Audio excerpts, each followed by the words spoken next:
Three, two, one. Anton, thanks for coming on, bro. I appreciate you. Honored to be here, man. Yeah.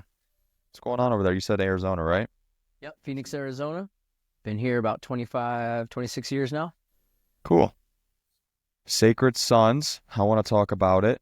Yep. Um, but for guys and gals that don't know you, I didn't do a whole lot of recon on you on purpose. That's usually how I roll on here. Tell me a little bit about yourself, and then we'll pick and choose from there. Man, where to start? 46 years old, so I've had a good life. Been played different roles, had different identities. Currently, some of the labels that I carry and identities that I go by. First and foremost, husband and father. So I've got a wife with three boys, ages 8, 7, and almost 2. And that's been most important part of my life the last 9 years. Beyond that, I'm a yoga teacher. I've been teaching yoga 15 years. Prior to that, exercise science, kinesiology. I was a strength and conditioning coach working with athletes. I currently have a mindset coaching program. And then I work with the organization Sacred Sons, doing quote unquote men's work, just helping men find their purpose, connect to their heart, step into deeper masculinity. I've been with them since their origination, I think maybe 7 years ago. Yeah. So those are the typical hats that I wear day to day. What do you love most about being a dad? Oh man. I mean, I'm a pretty affectionate dad. So that's a big piece there, is having that affection. Explain that. Just the connection that typically you see primarily from women, the mother, the nurturing, but being able to step into that part of a role as a man, to show these boys that masculinity isn't just doing hard things. It isn't just working for a living. It isn't just supporting, protecting, and providing. It's also offering nourishment and nourishing through. That's a way to provide, So with my boys, they've always seen me cry. I'm in touch with my emotions around them, and been able to create a space for them to feel their feelings and harden them at the same time and toughen them at the same time. So that's been an interesting dynamic and journey is playing in that of like, okay, you can be a tough kid and you can also show your emotions and cry, and dad's going to show you how to do that. Yeah. How do you walk that fine line? Like, how do you find the balance? Well, I don't believe in balance. I believe in Oh. dynamic equilibrium. A buddy of mine from Sacred Sons coined that, or he uses that term. And it's this idea that balance implies perfection, that it's perfect on one side, perfect on the other. And I just don't follow that. And I believe more so that we're constantly in this sway of ebb and flow of seasons. That's another term that's used a lot and I like. But it's really dynamic equilibrium says at some point in time, it's going to be, my focus is going to be, perfect example is right now. The focus here is connecting with you, which means my kids are in the background. That doesn't mean that's how it always is. And there's some days, like yesterday, it was the whole day I was with my kids in some capacity. And today I've been at work, I've been guiding classes and teaching workshops. So for that, there's this constant back and forth. It's never going to be equal. I'm never going to have half the day with my kids, half the day with my job, or half the day with my wife. Can't ever be that way. So what I found for this example specifically is when the emotion comes up, to be with it fully and to teach them in their capacity with their emotions, how to feel the emotion without reacting to it, which is something I'm still learning. That's something I'm learning for myself is, can I be with an emotion without having the reaction, slamming my fist on the ground, on the table when I'm angry, yelling and screaming, whatever it is. Can I feel the emotion, be with it, and allow it to become something more? I believe every emotion is designed to turn into a higher state of being, to guide us somewhere. So being the living example of that, and sometimes it's by failing, by them seeing me, dad, overreacted, being angry or whatever it is. And then also taking responsibility. And I think maybe that's the biggest piece when it comes to parenting and having that balance between being nurturing and affectionate and loving and sweet and tapping into the emotions, but also taking full ownership and responsibility. To basically say, all right, you feel this way, own that feeling, be with it, and you don't have to project that outward. And hey, you made a mistake. Let's own up to it. Oh, that's your water bottle. You want water?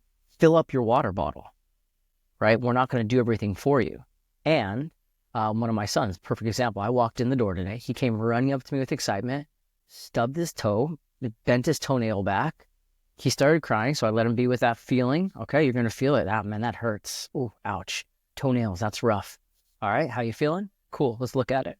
Oh, yeah, that's pretty bad. Yeah, okay, that probably hurts a lot. Is he going to be okay? And he starts to go into this panic mode. He's like, hey, relax. You've had worse happen. You're going to be okay. Does dad look worried? I'm not worried. Now, my son, perfect example, the same kid, also cut his finger off 6 months ago. Literally cut the tip of his finger straight off with a knife. Why? Really? Because, yeah, we let them play with knives. Not play with knives. We let them use knives in a responsible way. We taught them, and accidents still happen. Cut his whole finger right off the tip. Had to have surgery, had it reattached. So I said, hey, look, buddy, you've had way worse happen. You know what it's like to endure hardship. Did your finger heal? And it did, crazy enough. He said, yeah. So I said, okay, well then, so will this. Except for now, be with it. Do you still feel the pain now? No, not really. Okay, then you're fine. In the moment, he felt it, and I want him to own that. Hey, it hurts. Yeah, I'll be here with you for it. But our goal is to not overreact with him and be like, oh my God, are you okay? It's like, oh, ow, that looks like it hurts. Acknowledging it for that little kid that probably hurt pretty bad. Or when they have a tantrum about something, it is a huge deal to them. For us as parents, we're like, that's not a big deal. Why are you getting so upset? Try to tell that to a child. It is a giant deal. It is their world, because children have this incredible gift of being present. They're present with everything. That also means everything in the present moment matters tremendously. Everything's a big deal because they're so present. Us, we get distracted by other things. We get focused on the future, stuck in our past.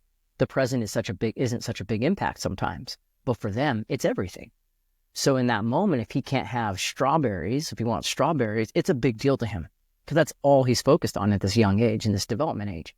So then it's recognizing, okay, I understand what you're going through. I see you really are in the mood for strawberries. What I'm guessing is you're having a sugar craving and you're wanting a dopamine hit. And we talk to them just like that. We give them these examples. It's like, you're probably just, or are you bored? Are you eating because you're bored? Do you need to come up with something to do? Because we don't believe in boredom. Boredom is the idea that you're not being creative. You're not tapping into your creative capacity. Boredom is the idea that you're not making the most of the present situation. I could be stuck in a room with a can, and I can make it not boredom. I can change this can to be something different. We're teaching that to our kids. That boredom doesn't exist, and everything's a choice. So I think going back now, even again, to the responsibility piece and how you teach boys to be men, you teach them how to make choices, and that every choice they make is going to have some sort of repercussion or consequence, and they got to own that based on their choices, but the choice is theirs. I got a couple things. One, I think that I am going to make it mandatory, if kids are at the house, to please play piano in the background. I love piano. I love this. I actually I was at the airport last weekend, Anton, and this kid started, I was listening to headphones, and I was like, somebody playing piano? And I took my headphone out, and they had a piano at Salt Lake City airport, and I went over there, and I was the guy who sat next to this kid playing for an hour. He never stopped, and I was just memorized. I love piano. I love strings. I used to be in orchestra, Oh, and nice. I ended up talking to this kid. He was 14 years old. Everything that he played was literally made up on the spot. Some of the most beautiful music I've Whoa. ever heard in my entire life. So I love the fact that your kids are playing piano in the background. Well, That I did makes close the door better. That's going to help the that situation. nope, it makes my heart happy. Second, how do you be more present? I feel like I'm envy of young kids, seeing that you brought it up. They're so present, right? They don't really Yeah. have a cell phone or anything like that to not be in the moment. What do you do as in my opinion, an experienced father, to be more present when you got those three rugrats running around the house? Well, in relation to them, because it's going to be different, I base it all on this concept that it's called, discipline. You know what discipline is. But I have a link to discipline that makes discipline the easiest thing in the world. I coach men, especially men, on how to be more disciplined. And everyone says, oh, discipline's so hard, to do the thing that must be done and to do what you know is right and to do what's good for you. I fully disagree with that, because I know what matters most to me, and I know what I'm devoted to. And that changes everything. It makes life so simplified, so easy. And discipline, it's the easiest thing for me in the world. It used to be hard and I had to work for it. But then when I realized the direct connection is, so we have devotion, dedication, and discipline. And those three things all stem together. So the devotion is what matters most to me. Hands down, no question. Anyone could this is obvious, my wife and my kids.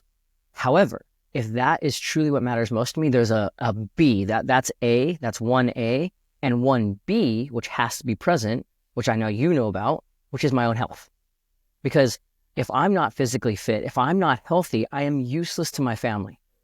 I cannot be a provider, I cannot be a protector, I cannot be anything to them, and I can't enjoy their presence. Say that one more time, please. Yeah, man. So number one devotion, clearly, to most people is their family. And to me, it's my wife and my kids. However, I cannot negate the fact that with that comes the devotion. Part B is to me, to my health, to my well-being. This took me a while. It took me my second kid, a couple years in, to realize this. But if I don't treat myself well, meaning I don't get my ass up in the morning, workout, I don't do my cold plunge, I don't choose to not eat Chick-fil-A, and I eat the things that I need to eat to keep me healthy, I can't be there for them. And I'm an old dad, right? I have a less than 2-year-old and I'm 46. I've got a wife that's 10 years younger than me. So it is really up to me to stay fit, to have vitality, to be younger, right? But that means I have to make that a priority too. So that always goes hand in hand. If I know my kids are the priority and my wife are my priority and my most important thing, then my health has to be too. So then it makes it easy for the discipline. So in the morning when it's cold outside, I mean, it does get cold in Arizona, believe it or not. And I don't want to get up. I don't know about all that. Yeah. I don't know. We had like 41 a couple bit ago. I know it's no Montana, but if it's cold in the morning and I don't want to get up because I don't want to run and it's dark outside and I hate running because I do. And I think all I have to think about is my kids. What matters most to me? Oh, then it's a fucking easy decision to, excuse me, I don't know if sure the cussing or not, but to get up out of bed, to go do what must be done because it's based on my kids. Because now I'm not doing it just for me. I'm doing it for them. And then But they don't know that. Why? They don't know that you're getting up, going. they don't have to. It keeps me alive for them. So this is the main thing I tell all the men that I coach that are fathers. We get up before them for them. We get up before them for them. That just gave myself chills, like almost I heard it like someone telling me, because that's what it takes. I think I was listening to one of your podcasts, like, oh, the 30-minute one, like everyone has 30 minutes. And not only do you not have it, you create it. So then my commitment is to my health and my well-being, because that makes me a longer lasting father. Then I can jump on the trampoline. I can do all the things with my kids that I want to do. And then life is simple. Then every decision. Now, if someone says, hey, do you want to go out for drinks on Friday night? And I go, I really like hanging out with these people.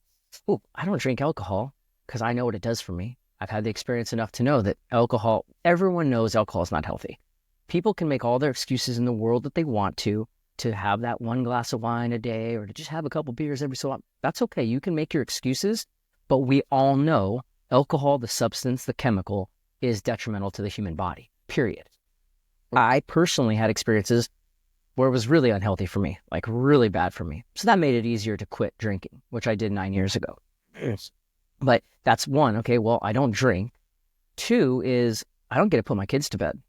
I don't get to spend Friday night with my kids, and maybe that's movie night if I choose to go out with them. So then the decision is really simple. Hey, thanks for the invite. I appreciate you thinking of me. No, thanks. Because I know what's most important to me. Now, this goes back to the dynamic equilibrium, which is, hey, Anton, you want to go shoot your bow? Oh, what do I got? Oh, I've got some time in today. I've already spent some time with my kids. Yes, I do. Yes, I will go. It's in line with my hobbies, my interests, my passion. It can serve because if I get better at shooting my bow, I can take an elk. I can feed my family. Oh, wait. So then it goes back to feeding my family again. So it all comes back to what am I devoted to? That's what I choose to spend my time on, the dedication. Then the disciplines, no problem. Then the choices are easy. And everyone's choices can be made from that point of view. And the consideration that my health is part of it and part of my well-being at this point, and my wife knows it, is shooting my bow. That is my mental yoga at this point in my life. I'm a yoga teacher, and I will shoot my bow 99 out of 100 times more than do a yoga class at this point. So that's my thing I have to go to. That's my meditation. That's my practice. That's what fulfills me and my passions. And it's important for me to stay passionate because with my first son, I didn't. I let go of everything. I didn't do anything for Anton. I didn't go to the gym. I hardly took any yoga classes. I didn't have any really hobbies. And I started to build some resentment. You know, I had this thing, oh, I'm such a good dad. Because I also don't believe in something called sacrifice, which plays in with this whole thing about devotion and discipline. It's never a sacrifice if I know what I'm doing it for. And what I'm doing it for is my top priority, which is my family and my friends. So I'm not sacrificing anything, ever. I don't sacrifice getting to go on a cruise because I have kids. I would rather be with my kids at home than be on a cruise. So I didn't sacrifice that. And even when it comes to something like archery, we'll use archery just because I'm so obsessed with it at this point in my life. Yes, I love shooting my bow. And so I was like, if you had all the time in the world, what would you do? I would shoot my bow.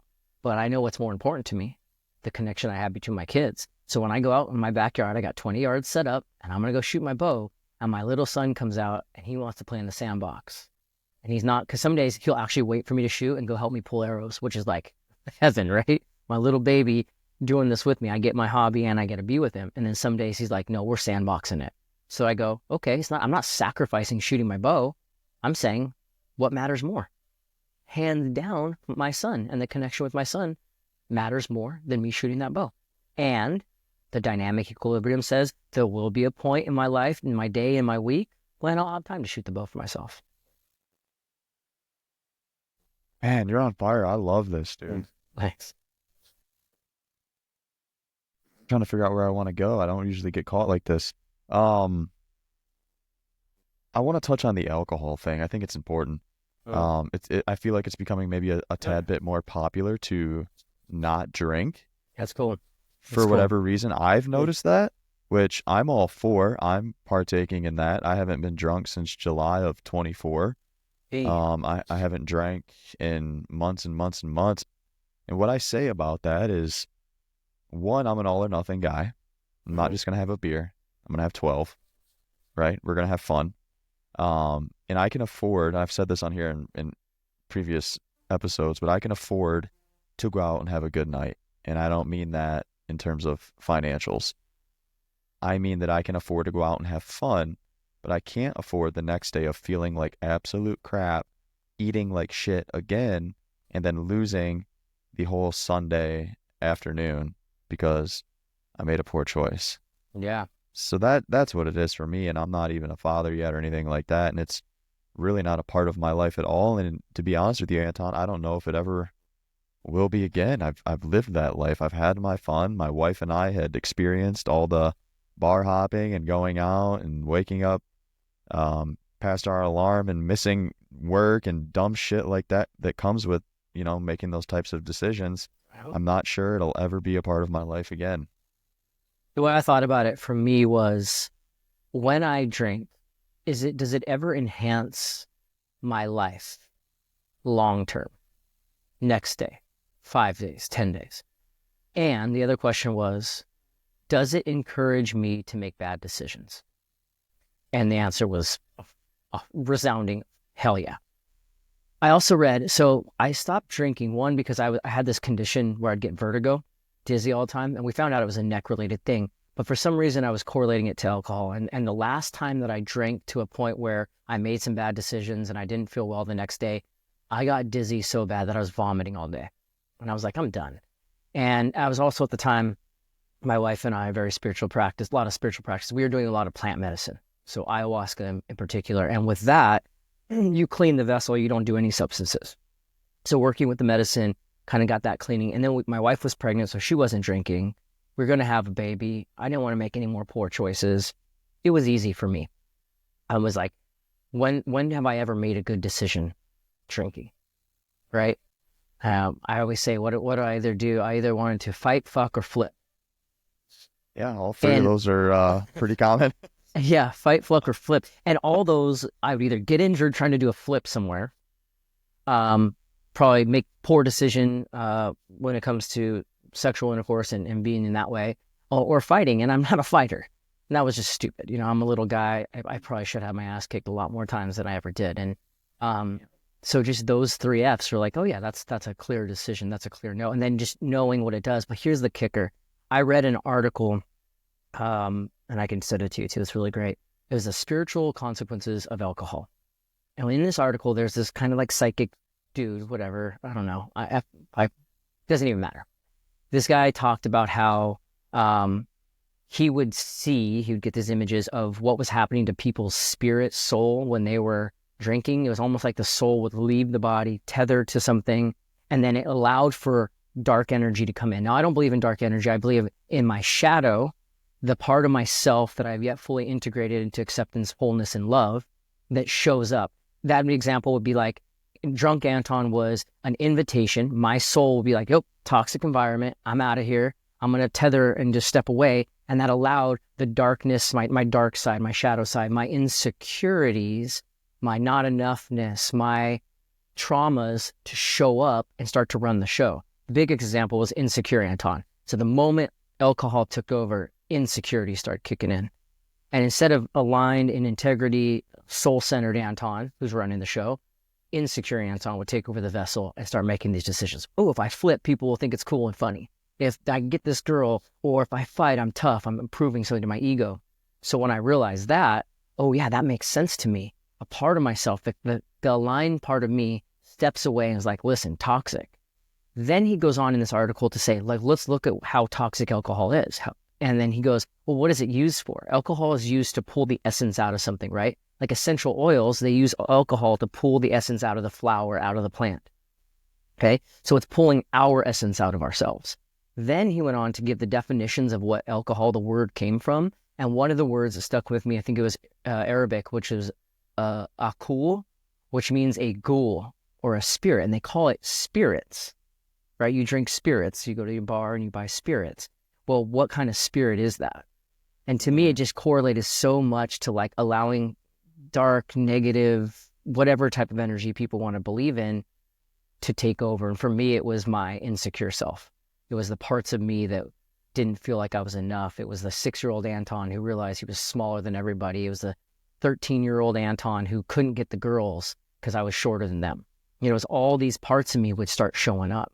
And until I learned to integrate those parts, which I'm obviously very aware of now, that was the deeper work and getting past the alcohol talk. But what got me to that point was working with Sacred Sons, the men's organization, where all my shortcomings, all my insecurities, all my past trauma were just highlighted to me really clear in a beautiful way, to where I had to I could either run away from it, hide from it, keep burying it down, pretend it didn't exist, and put myself in all the comfortable places that I knew, which was like a yoga studio. Why was a yoga studio comfortable for me? Well, as a man who didn't feel like a man, I could feel like a man around a bunch of women. But now you put me in a scenario where I'm surrounded by a bunch of guys like Tyler. I now have to face the fact that I don't feel man enough. And then I had to do the work to do that. Well, fortunately, the universe or God, however you want to perceive it to be, was like, I'm going to help you with that. Boy 1, boy 2, boy 3. Now you don't have a choice. You will be a fucking man, whether you like it or not, and you're going to learn what that is. First, by learning where you think you're not. And then the game began. And for the past 5 years, that's what I've been doing, is playing the game of what does it mean to truly be a man? How do I want to show up to be a man? Where are there still insecurities, shadow parts of myself, the part of me that I don't feel is worthy, that I'm trying to hide from Tyler? Because if Tyler finds out that I'm this, he's not going to want to hang out with me. He's not going to want to interview me on the podcast. I had to get to know those parts. And in doing so, it wasn't about healing for me. It's about integrating these parts of myself into the wholeness of who I am today by showing love to 13-year-old Anton. That I remember the girl, what was it? Maybe it was 14-year-old Anton. I was in 9th grade, and this girl, she was a model. She was beautiful. And she told me, if you were taller, I'd go out with you. And then it was like, oh, right? And that moment was huge, because then it was like my mission was just get girls, because that would prove that I was enough. And I remember at 6 years old when I realized, oh, wait a minute, everyone's at least a head taller than me. And then I can go into all the different parts of me. And what I tried to do is hide those parts because I didn't want them to show up. But once I learned to offer them love, my point of view, learn from my coach. I always want to give a shout out to Kevin Walton, Conscious Creatorhood. He taught us that love is acceptance. Acceptance is love. And when I can accept part of myself I'm offering it love, but what I'm also doing is demanding the more of that. And this ties into the remorseful, regretful, shameful parts of me that did harmful stuff, that did hurtful stuff, that was unkind, that was out of alignment. So 30-year-old Anton, 25-year-old Anton, I had to then, it was easy to shower a little boy Anton, 6-year-old Anton with love. Hey, little buddy, it's okay. We are enough. You found this beautiful woman, you can still hang out with the big boys. It's cool. That boy was easy to show love to. But 30-year-old Anton, who was making decisions based on the fear of the 6-year-old boy, that's where I had a struggle. Oh man, I have to look at how I was showing up in my 30s or my 20s and then be like, you know what? I got love for you too. Thank you for showing me how to be a man now. And we don't do that shit anymore. That's not how we're showing up in the world anymore. So one, acceptance says I offer love to every part of myself, the parts that I'm afraid of, the parts that were harmful or hurtful, and then simultaneously demand the more from that version of me to be like, and this is what we're doing now. This is how we're rolling. This is how it goes. You're confronting childhood wounds. Absolutely. Yeah. Essentially, which is great that you brought that up because my wife and I did a pod, would have been last week, I guess the last episode that we did. And I think we talked about that, or maybe it was just a side conversation that we had. But that's something that a lot of people really don't understand, and everybody has them. Yeah. And for me, I grew up, I had a wonderful upbringing, wonderful childhood. And a lot of people I experienced with Sacred Sons, just hearing men's story, it is horrific. Some of the things that men especially went through as boys and the trauma and the stuff. And I can only imagine, it's easy for me to heal this little just insecure boy. I can't imagine trying to heal a boy that was sexually abused or beaten. Fortunately for me, that didn't happen. So the hardest part for me was then the shadow versions of Anton, the parts of Anton that I'm embarrassed about, that showed up in misalignment, that weren't so kind, that weren't so loving. Those have been the parts that have been the hardest for me to truly get in touch with, because I don't want to be that guy anymore. I don't want to be that version of me. I don't want him showing up because he caused problems. And he also informed this guy right now. So I have to be grateful that he was there. And I don't forgive and I don't forget, I just accept. And if things were done to me or someone, quote unquote, did something to me or hurt me, I don't forgive them and I don't forget it. I just accept it. This happened. And as you and your wife were talking about, because I was listening to that podcast, I believe not everything happens for a reason. It happens for our benefit, not just a reason. It's all in service to us. Everything. God or the universe, I use them interchangeably because some people feel differently, is there to support us constantly. And the universe is just there to be like, I got you. Here it is. Here's the opportunity. You want this? And it's not a lesson and we don't have to learn anything. It's just an experience. You're going to experience life being shorter. All right, here we go. Let's rock it. Let's see how it goes. And now I'm like, oh, much more legroom on a plane, And I get to look at life differently because it's all of service to me. Even the things that are perceived when they happen to be like, I can't believe that happened to me. I can't believe that person said that. I can't believe the person did that. And I get to go, oh, okay, what was that for? How is that serving me? Not just happening for a reason, even next level. This is for me. All for me. Ooh. And then it's about what choices am I making to create this reality? Because then I'm part of the creation. I'm part of the reality creation, meaning universe and God, they're working with me to create this experience in this reality. Therefore, the choices I make play into that. The universe is like, okay, here's the thing. And I'm like, no, I'm going to do that other thing. The universe is like, oh, okay, well, you're going to have some experience from that. And the universe can be like, oh, here's the thing. I'm like, oh yeah, I'll go this way. And you're just like, cool. My coach says, or my teacher, my mentor, he says, you're going to get there one way or the other. You're either going to be riding on the train or the train is going to smash you and drag you there, but you're going to get there one way or the other. And where is there?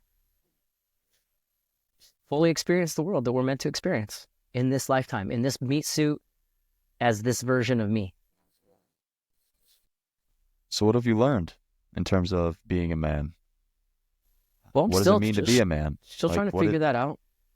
I would say some of the biggest things are providing. I think the number one thing that I can do as a man is, for lack of a better word, is just hold space, witness, or create the container. And this is this is my struggle point currently in my life, is recognizing that my family, my entire family, including my dogs, are relying on me to be like, is everything okay? Is everything safe? And they're looking up for my response. Therefore, for me as a man, the number one priority is, can I regulate my own nervous system? Can I be a grounding, stable pillar of force for my family? That also means for myself, and I'm learning to do that. I'm new to this. I'm the rookie in this game of like, oh, I'm angry, I don't have to yell. Oh, I'm angry, I don't have to slam my fist. And I'm even working on facial expressions. I sit in a cold plunge and I literally just play with how I make a facial expression. Calm face. Okay, I'm pissed that the Legos are all over the floor. Can I still not look pissed and just be with it? Legos on the floor. Okay, dish is not done. Oh, You asked a question earlier, how do you get present? Well, the number one way for anyone ever, no matter who you're dealing with, what you're dealing with, is to breathe. Because the breath brings us back into our body, and that's how we find presence. And I'll speak to presence real quick. The definition we give to presence is to be fully engaged in the moment. And this was helpful because as I worked to change patterns, rewrite stories, break down limiting beliefs, one of my beliefs has been that I'm impatient. And I used to say this, oh yeah, I'm so impatient all the time. And then I realized it wasn't impatience that I need. Patience isn't what I need. Presence is. An example of that is my son's learning to tie a shoe, right? And it's taken a while. We're supposed to be somewhere. And now I'm getting impatient and I'm getting frustrated because frustration and impatience are all part of the same piece. And it's not being present because I want to be somewhere else on my timeline when my son is just here fully present with like twisting, he's feeling his thing out, trying to tie his shoe. And here I want to be somewhere else. So what I learned is I don't need to be patient with him. I need to be present with him. Oh, damn. This little dude's trying to figure it out. Like I get touched feeling that. Like I feel that when I say that. How dare I try and rush this little boy who's just learning this new skill and this technique. But if I'm present with him in it, it doesn't matter where we're at, because to be present is to be fully engaged in the moment of what we are doing here and now. And if that's just feeling my feet, feeling my seat, listening to the birds, just getting back into my body, that's the number one way to do it, right? And there's nothing better than our presence. So as a man, my presence is what they need. Because if I can be calm and present, everything changes. And then there's some other things, like there's a word that I'm really big on right now, which is gritty, because my whole life has not been gritty. So I'm really leaning into that discomfort, challenge, facing challenge, doing things that are hard, doing things that I'm not good at. I think those are all qualities of a strong masculinity, is like facing those things. Obviously being a provider, and there's different ways for that. And as I mentioned earlier, one thing that's overlooked with men is that to provide what? Safety. Yes, number one. Not just money, not just a home, not just food on the table. But my kids are relying on me to provide them something else, and that's love and acceptance. Affection, as I talked about earlier. Like cuddling my boys. They need to feel a hug from a dad. They need to feel that connection from a man. And I got to be the number one for them for that. So I'm not only providing them with the money to roof us and give us this home and have the food that we eat that's healthy, and to go do cool things and to buy them Legos when they deserve it, but to also like provide this place where they can be heard and seen, like, and to really just see them as who they are. That's a provider. And I think that's huge. And a lot of men are providing only parts, especially if our fathers, maybe, traditionally, you go back to the 1950s, the provider was what? Money and food. Got money and food, you got a home, that's it, I did my job. The mom does everything else. I don't believe in that at all. Right? I want to be involved in so many ways as I can. I'm actually the one that they go to when they're sick. And I created that. Like I created oh, he's throwing up, give me him. Give me him, I want him.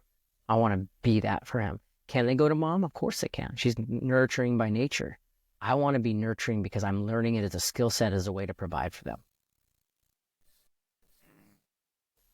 Because then it breaks the paradigm that women are nurturing and men are just this other thing. We have within us this feminine energy. That doesn't mean I have to be a soy boy and I have to be hyper feminine. It means that I can tap into those things, like my emotions, I can tap into being in flow. I can tap into being nurturing. I have the capacity for that. And now if I put it under the guise of being a provider, then I'm doing my job as a man. How old are you? 46.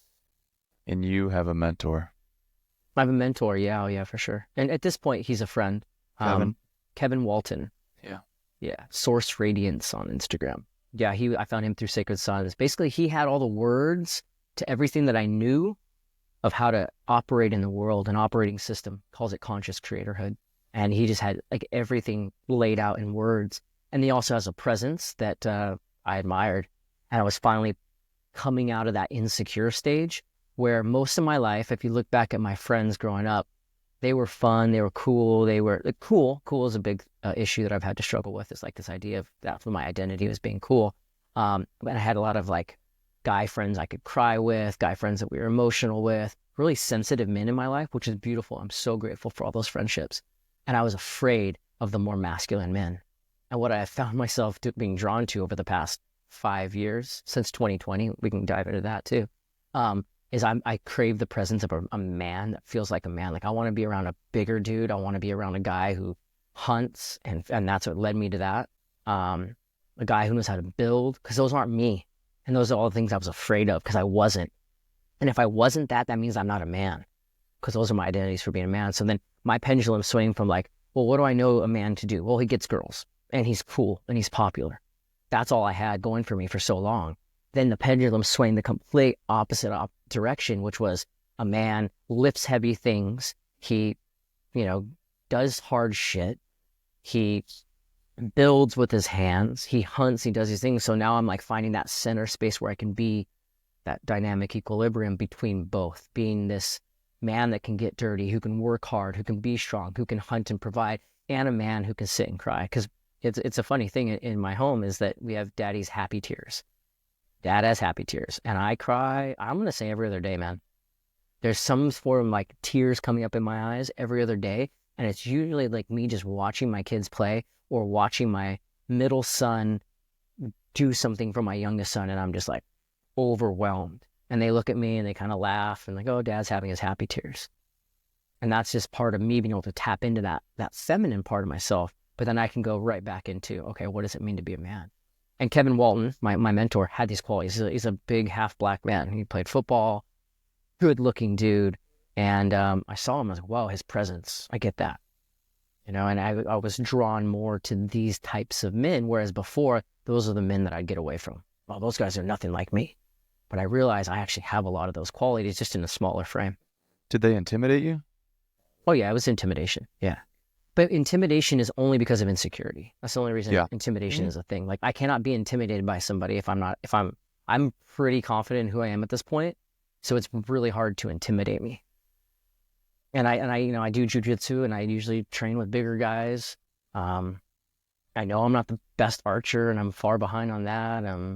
I can go through things. I know who I am. I'm so clear on who I am right now. And I know that's going to change and evolve. And there'll be parts of myself at 46 when I'm 50 looking back and be like, oh, there was this version of you at 46. We need to work on that, accept that. I get that. But right now, like I'm so clear with who I am that it's really hard to intimidate me in that way. My insecurity still comes up and it's like, oh, like I had it come up with Dan from Elk Shape. I caught myself wanting to be friends with this guy because I look up to him. I think he's awesome what he does. And I felt that in me, and I felt that little boy showing up of like wanting to be accepted, wanting to be cool. And I was like, oh, dude, hold on. This guy's awesome, but so are you. And you don't need to have this friendship. I don't need to make these connections. Even with you, I reached out to you because I like what you had to say. You're a younger dude, and I think the world needs more younger guys in this industry and archery and weightlifting and fitness that have the mentality that you had just by the way you spoke about your wife and how I know you're going to be as a father. Like, I'm stoked for you, man. I'm really stoked for you. And I hardly know you, but there was this draw. It's like, and you have the look like that I do, but you're also wearing this like scarf thing. I love it. Yeah, I get a lot of shit for these. These are called wild rags, and fuck anybody that doesn't like them because I like them, so fuck you. What's the, there's my wife, she's brilliant. She's like historian and everything. There's an ascot. It's like an ascot. That's the name of it. That's the fancy thing. It's like a wilderness ascot, and I love it, man. I think it's the bombest thing, and I love that there's still guys out there giving you shit for that because all that. Mm-hmm. And when if let's say I was in your position and someone was giving me shit for wearing that, I'd be like, oh, this guy is still insecure. This guy doesn't feel Mm-hmm. comfortable enough to do his own thing, Mm-hmm. you know? So Yeah. I dig that. Yeah. Yeah. That's where I'm at, man. This is how I like to dress, how I like to look. You ain't gotta like it. I don't. It ain't your life. This is my Yep. life. Yep. If I like something covering my neck, I'm gonna wear something. I'm actually fixing to get me a. Told my wife today, I was like, hey, can you buy me a purple one? That's my favorite color, so I think it'd look good. Oh yeah, own it. Own it. Thank you for the kind words, by the way. I Oh yeah, for appreciate sure. that. Um, you've brought up the past 5 years. You've said that a couple times. Yeah. Past 5 years, over the past 5 years since 2020. What happened? What's going on? Well, I was fortunate enough to have a mentor or a body worker who brought a lot of things to my awareness. I was married once before, an incredible woman, friends today, body worker herself, and we met this man that really opened up our eyes to what was going on in the world. Basically, a By a really conspiracy quick, theory. by a body worker, what do you mean by that? So she does physical massage, and he does different manipulations, but he's also working with the energy of the body. Okay. So working in the body, not just on a physical, but on an energetic realm as well. And this guy did myopractic work. So he did like kind of like chiropractic adjustment, but working more with the fascia and the connective tissue. And he was, by all standards of what people call it these days, a conspiracy theorist. But he brought to light a lot of things that just made sense to me. And I've always, as an Aquarius, I'm always kind of like going against the grain. If you're at a human design or not, but in human design, I'm a heretic. That's one of my characteristics is basically like, I'm always going to question. I'm always going to go against the grain. So it's just natural for me to be like, yeah, the government doesn't have our best interest. Of course not. And just follow the money. Well, this guy brought a lot of things to light and educated me on some different points of view and perspectives. Having that going into 2020, which we all know, the whole COVID thing, I knew something was up from the government, especially with how much everyone hated Donald Trump at that time. And we were going more into an election. I was like, this is bigger. This is bigger. And I told my wife, I said, this is about a vaccine. In March, I said, this is about a vaccine before they closed it down. And then it happened. And then it happened. And then it all happened. And around that time, with the Black Lives Matter, there were things going on. Going into 2020, I was anti-Trump and anti-gun. And those were the two things that you could not convince me otherwise. So my mentor, Kevin Walton, by the way, that's when I started working one-to-one with him. He posed some questions like, look at your deepest beliefs and dive into why you have those beliefs. What are they based on? And are they based on fear?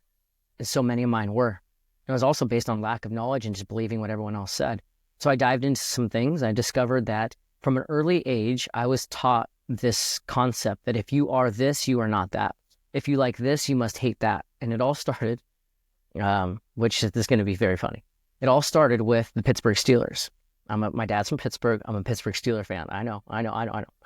So Okay. I was taught to hate the Dallas Cowboys and the Cleveland Browns. Well, Cleveland leaves and they become your beloved Ravens. So then it was, you have to hate the Ravens.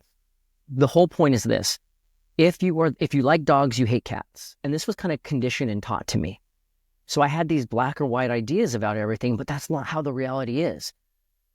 And that came to light for me. And I think about it as like the Dallas Cowboys. And I actually like played a game of like, can I actually cheer for the Dallas Cowboys? I'm going to watch a football game and cheer for the Cowboys. Now, it only happened because they were playing the Ravens. So, but I was like, I love Micah Parsons. The dude went to Penn State. I love his style. He's like against the grain. Love him. I'm going to like the Dallas Cowboys. I don't really like them, but whatever. The point was, I didn't have to hate them. I didn't have to be a Democrat. I didn't have to be a Republican. I didn't have to hate the other, but I was taught that. So that led me to these beliefs I had. Donald Trump's the worst racist, most anti-gay person in the world, and I can't like him. And guns are the worst thing on the planet. And I still believe guns are the worst thing on the planet, but the only way to cure that is to remove all guns from the planet, and that ain't going to happen. Then a series of other things happened. The Black Lives Matter riots started happening, kind of came close to home. And then I had this interesting thing where a police helicopter was flying over my house, shining a spotlight in my backyard one night. And I was up, the rest of my family was asleep. And I looked out the window and the light shined right on me. And I was like, what? And I thought a couple things. One, I thought the government's after me, or two, because I was posting all these anti-COVID things, or two, there's an actual criminal that's worth chasing with a helicopter in my backyard. Either way, I can do nothing. I'm standing at the top of my stairs with a baseball bat in my hand, and I'm like, this ain't going to do it. If there is some absolute criminal who's going to break into my house, this is not going to stop him. And I've got kids in this room and a wife. I have to take on some responsibility. So I was like, all right, this is the place I'm going to start. I'm going to look at this. All right. And I found out a mutual friend of ours was the shooting instructor for the sheriff's department here in Arizona. So I reached out to her and I was like, I've never touched a gun in my life. I was 40 years old. Tell me about them. Teach me about them. I want to know everything I can about it. And I did. And I learned about guns and I got a little obsessed. And then it became more of like I know what they're doing. They're trying to take guns away, to take our rights away. Because if we don't have guns, we can't protect ourselves. Then it was like this whole thing that started for me. Then it was a snowball effect of me like really looking to all these beliefs and trying to find proof to my belief systems. And all of them started to fall. So I was experiencing cognitive dissonance, which a lot of people aren't willing to do, which is the story I have about something isn't right. I remember it happening first when it was Christianity. I was a Christian and I kind of come back to Jesus, but I left it because I remember sitting there and being like, wait, this can't be the end all be all. And that had some cognitive dissonance because I put so much interest and belief into something. The point being is that I had to be willing to see the other side. I had to be willing to let go of my point of view, and I had to be willing to allow myself to be in that gray area. I didn't have to be black and white. I didn't have to be Democrat or Republican. I didn't have to be just Steelers and not Cowboys. Like I could be an anomaly. And that's why I was like, this is my space. This is my space.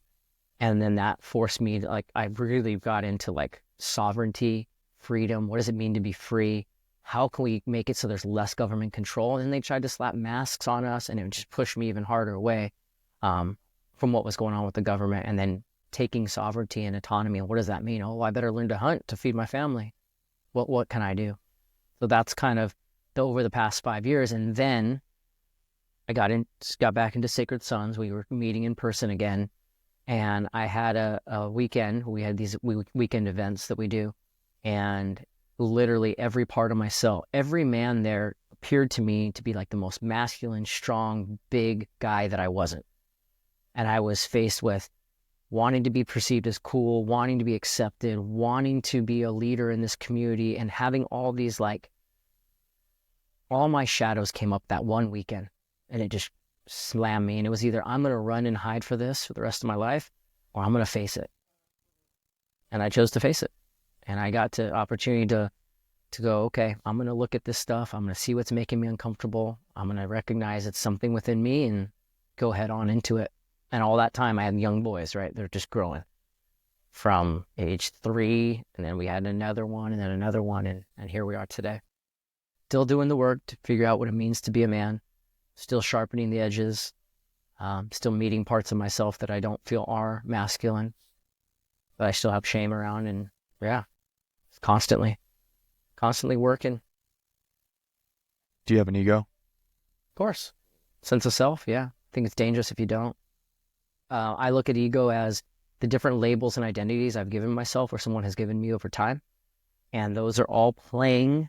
They are the puppets, and the puppeteer is the soul, my soul that is connected to spirit, which is connected to source, which is God. And all that is just dingling down. And my ego is just little parts that are kind of dancing in this experience. Okay, we're going to play as a short, white, half Hispanic guy. Okay, we're going to play in that version with tattoos. Okay, we're going to play in that version as a yoga teacher. We're going to play in that version as a dad. We're going to play as a husband. We're going to play as whatever. All the different labels and identities are what make up my ego, which is just my sense of self and how I interact with the world around me. And parts of those can fade and change. And it's always kind of, my higher self, I guess you want to call it that, or my soul is constantly like clay molding this version of Anton, this identity that I perceive myself to be, into new parts all the time, like constantly changing, evolving, and growing, and looking at, well, that didn't work out so well. That caused problems. That caused drama. We need to create a new mold. Or, yeah, I was, I'm trying to think of some identities that I've had. Oh, I was into Buddhism and I was a vegan. That was one identity I liked to have for a while, till I got really not feeling well.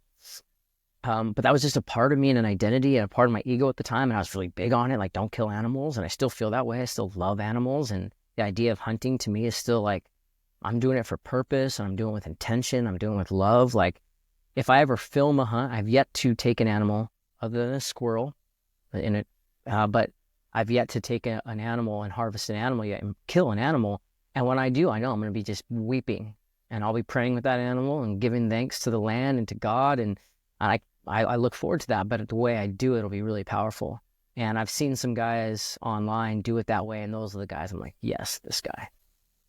And the guys that are just like really casual about killing, I'm like, I ain't watching this shit anymore. No reverence, no respect, no gratitude. Can't live that way. But again, back to the labels, back to the ego. Yeah, I have an ego. Just my sense of self. And you feel like it's dangerous to not have one. Yeah, I think that's what people become psychotic because they don't identify with who they are and how they're engaging with the world. And they're part in that. I think it's great to not let the ego guide me, though.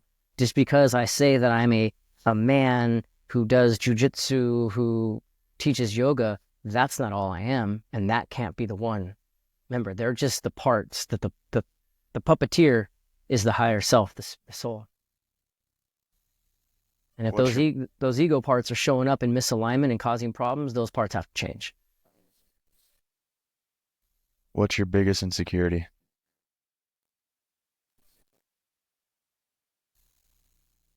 That I will not be able to provide financially for my family in the way I think I should. My biggest shortcoming is my lack of financial responsibility. Yep. And that's my biggest insecurity.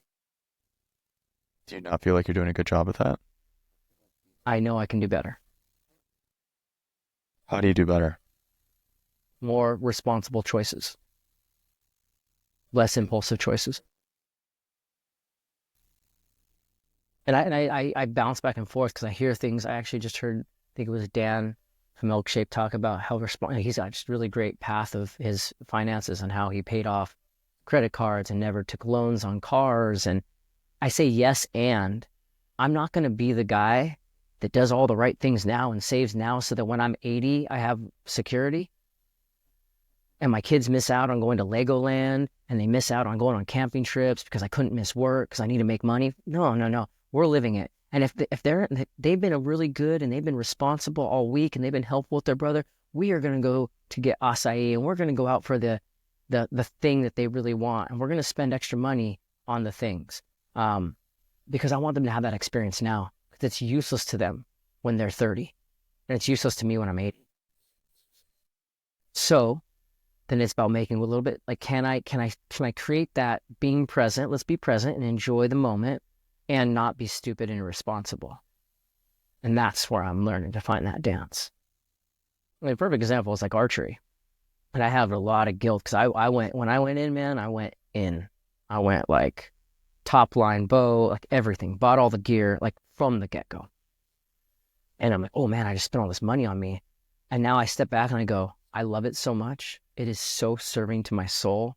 And it makes me become a better man because it can serve me in that way. And just owning that. Now, do I need to go buy another this and another one of that? No, I can stop. I got what I need. But I don't feel bad that I spent a lot of money on a bow. I don't feel bad that, I bought these things because I love it so much. And I have to have things for me too because I'm living this life as well. And I better be living with some joy. Otherwise, they're going to feel it. My kids and my family are going to feel it if I'm not feeling purposeful or passionate. What was the last thing that you purchased that you were a little bit bummed about? You know Like you shouldn't have. regretful. Mm-hmm. A pair of shoes. And it's always been shoes. I've always had a shoe thing. But I'm really good at justifying. So I was like, well, these other shoes are not good for my foot, and this shoe's better for my foot. And if I'm going to start running, so then I can sell myself on it.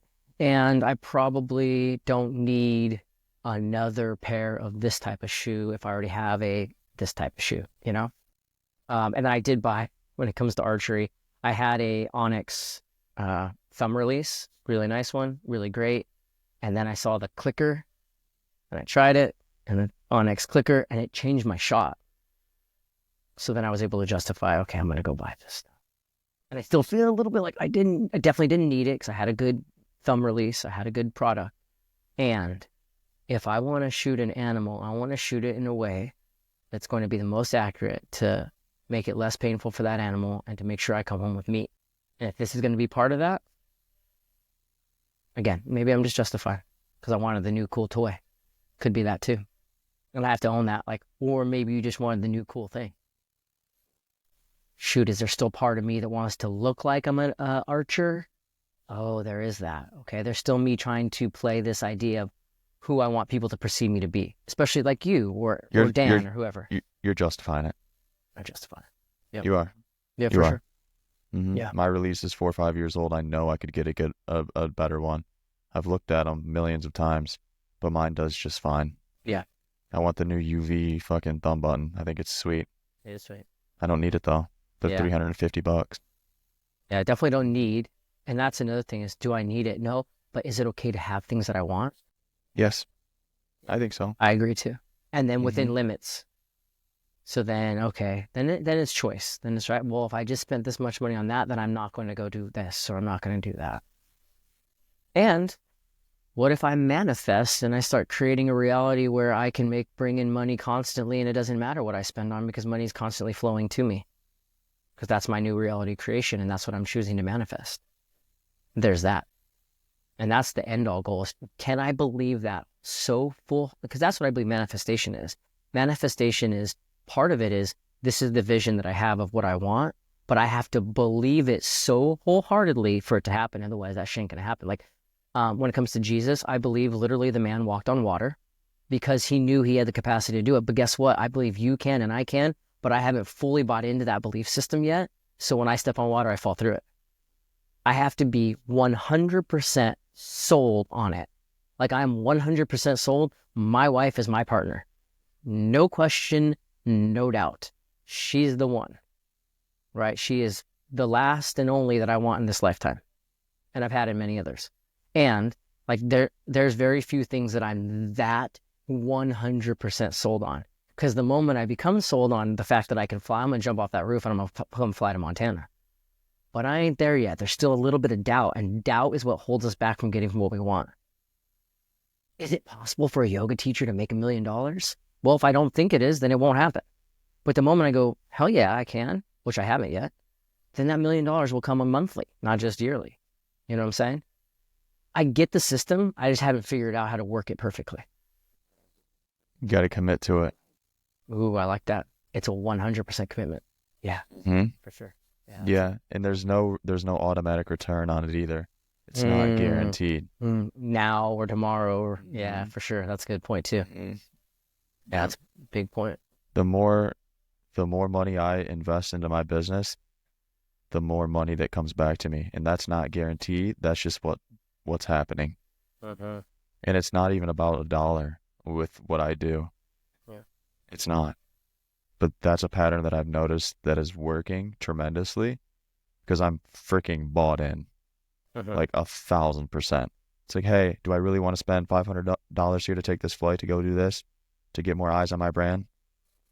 What if I don't make $1 off this? Dude, you're not gonna. Yeah. You won't. You won't. And now, if you say you're gonna 5x that plane ticket based on the eyes that are gonna get onto your brand, it happens. Yep. But I'm not half in, half out with it either. Yeah. Commitment. You know? That's it. You just fully in. Yeah.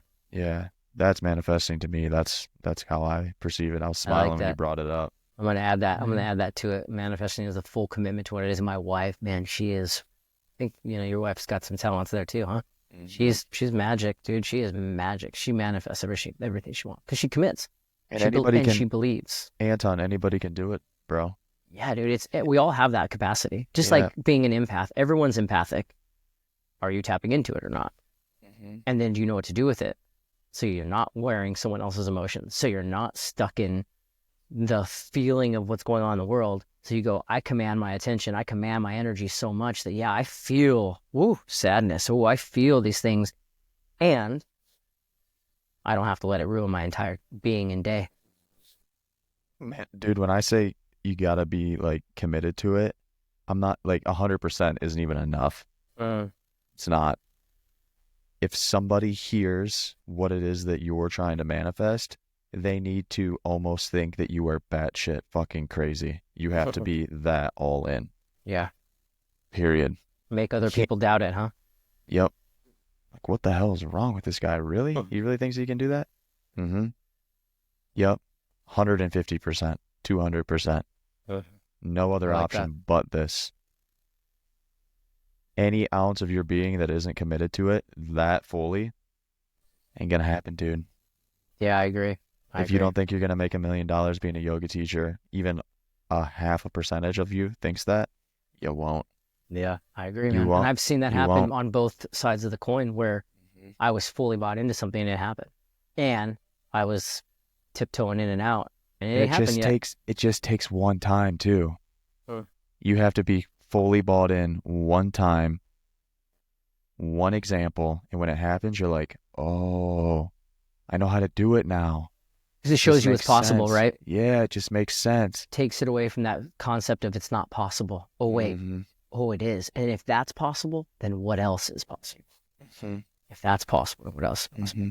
For Because sure. a lot of people talk. One of my favorite sayings ever, Anton, is many people talk, but very few will do. So many people talk about X, Y, and Z that they're gonna do, and they're gonna go hang out with this person, and they're gonna build this brand and this business, and they're gonna impact lives. Not a lot of them really believe it. Uh, Not a lot of them really believe it, which is why they don't do it. yeah. It has to sound Manifesting. ridiculous, man, like to the point where it has to sound absolutely ridiculous. My business is a $10 million a year business, period. Not right now, but it is, and it will be. People are going to listen to that and think that's fucking crazy. They don't have to like it.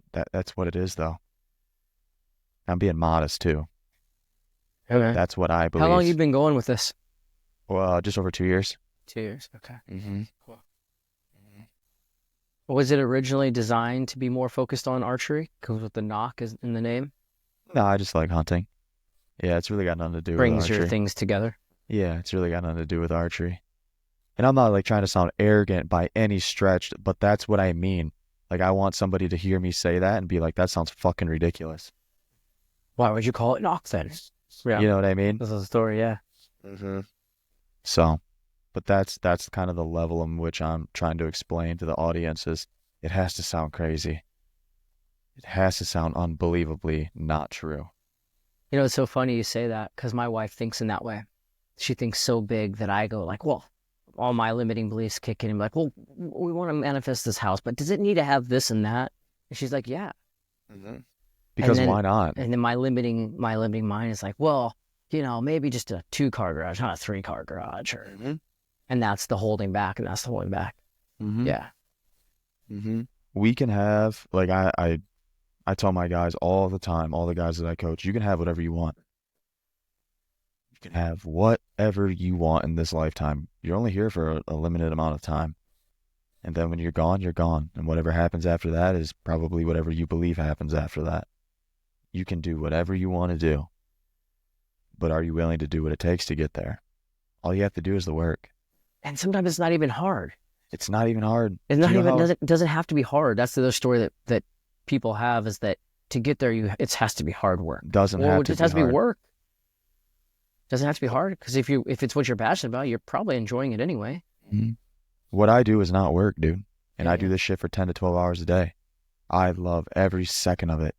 I get to block out 2 hours of my day and have a conversation with a complete stranger that, in my opinion and in the audience's opinion, is a wealth full of knowledge. And I'm talking about you. This is my job, dude. Fucking Yeah. kidding me? Like, are Let you me ask you kidding me? something. You say how many hours a day do you spend doing this stuff? Yeah, 8 to 10, 12 on really big days. Are you going to allow that to shift when the baby comes? Yeah, I'm getting my systems in place. Yeah, I have to, brother. I have You to. don't have to. Here's the I thing. want to. There you go. I want There you to. go. Because so many Hmm. people, like, this is what I heard this and I was like, fatherhood is an option. Being a dad is a choice. I could walk away. And many dads have, sad as that sounds, terrible as it is for the men who've had to, or the children who've had to experience that, but it's a choice. Like, I'm choosing this. that also means that I'm choosing not to fill my schedule with extra yoga classes or extra clients. It means that for these 2 hours of a day, that's them. And I'm not going, like, I hear people who, or I see people who create their own business, create their own brand, do their own thing so that they can have freedom. And then they become a slave to their brand or their thing. And when I hear it when they have kids, it just, I just want to like grab them and be like, you're missing it. This is your brand. This is your thing. This is your business. I got an idea. Carve out a window of your day to be with your kids, because they're not going to give a shit that you leave them your business when they're 30, when they're 20. They want you there now playing in the sandbox. They want you to go ride bikes. They want you to be there when you get home from school, or like what we do, we homeschool. They want me to, like, I want to be part of that. I am part of that experience. And I got to create time for that. And if that means Anton Yoga brand gets put on the back shelf a little bit, or I take one less client, that's fine. But that's the thing for me, is like, I'm choosing fatherhood. I'm choosing to be a dad. And if that's the choice, then I will put some time into it. Just as much time as I put into my brand, my coaching, my archery, my hobbies. In fact, more. Because if I say that's what matters more, it goes back to it again. And then I'll get more time into it. Mm-hmm. And it comes back to that sacrifice where it's never a sacrifice. Never. Yeah, I like that, man. I'm not sacrificing anything. I don't have to anymore. Because I know what matters to me. And even if I want to go shoot the bow and the baby's like, play with me, daddy, play with me, daddy. Like, right, he's like doing his thing. He wants me to play with him. And I want to go shoot my bow. I'm going to go with the baby because he matters more to me than my archery hobby. And it's just like, oh yeah, I can put the bow down. I'll come back to it one day. There'll be time for it. Or guess not. Guess what? When he's sleeping, I get my ass up and I go do it then. So I do it. I get up before them, for them. I can't wait for the sun to start changing, because here in Arizona, we get that sunlight at 4:30 in the morning. I'm out shooting my bow at 5 o'clock in the morning, 2 hours before they wake up. I got workout, breakfast done. But in the winter, it's, it's a little bit different. Got to wait for the sun. But yeah, just before them, whatever that means. Get up before them, for them. I've been doing this podcast a long time, and that is easily like top 3 quotes that I've heard. I love that. Yeah, use And it. who told you that? Was it Kevin? No, that's me. That was you. That's all me. Yeah, I take full credit for that, because it's what I do. I'm gonna start talking that a little bit. I'll give you credit on that too. Yeah, it's what I do. I'm also lucky that I'm a morning person. Like 8 o'clock, dude, if it's dark, I'm ready for bed at 8 o'clock at night. So I'm not a night guy. I am a morning guy. And I get things done. Yeah. And it feels so good. I did the dishes this morning. We left the dishes from dinner last night, so we cook everything at home. And I know my wife was going to be with the kids by herself this morning for breakfast. And I knew that was going to be a little extra stress for her to have to do dishes and try to do breakfast. So I got up early and I did dishes. That's what I did this morning. And the feeling that I had, whether she noticed it or not, and she did, because she's very appreciative of me. I'm so supported and loved by her. She sent me a text, thank you so much for doing that. But the amount of pride I had of doing those dishes, whether she acknowledged it or not, I didn't even need her to. It was just like, I did this for them. Like, that's where I feel like, okay, maybe I didn't make $1 million this month, but I did that. And that right there that's bonus right there. Big time bonus money. And I can feel proud in that way. What have I done? What have I done for them? That's what I did for them. That is such a simple thing to do, man. We're talking about doing the freaking dishes. And how much relief did that give her when she came downstairs? Like, I'm getting teary-eyed, bro. This is hitting me. This is a big one. I feel like, oh, I fucking did it. And here's the cool thing. I think what it is for me, it's like, I'm in integrity with the man that I'm coaching other men to be, and with the man that I say that I am. I get to celebrate. Like, I did the thing. The little thing, like you spoke to, it's little, but it isn't. Not to her, not to them. Big. And those little things can be big. Yeah, so how important it is. Yeah. And I like the fact that you coach other men too, and you're not perfect, dude. Shit, I'm not perfect. Like, you're at times on this pod spilling your guts about some things that probably maybe not a lot of people know about you, and I think that that's fantastic. But you're leading, whether you think that or believe that or know that to be true, you are. Yeah. You're leading these guys. Like, these guys that I'm sure pay you a fee of some sort for said service, they're watching every single move you make. They are, if it's on social media, if it's whatever it may be, if it's at an in-person class, I don't know how you structure your stuff. Um, but dude, their eyes are on you. And if you're preaching this message and you're not actually living that, what are we doing? What are we doing? What are they paying for? For sure. Anybody can tell anybody to do anything.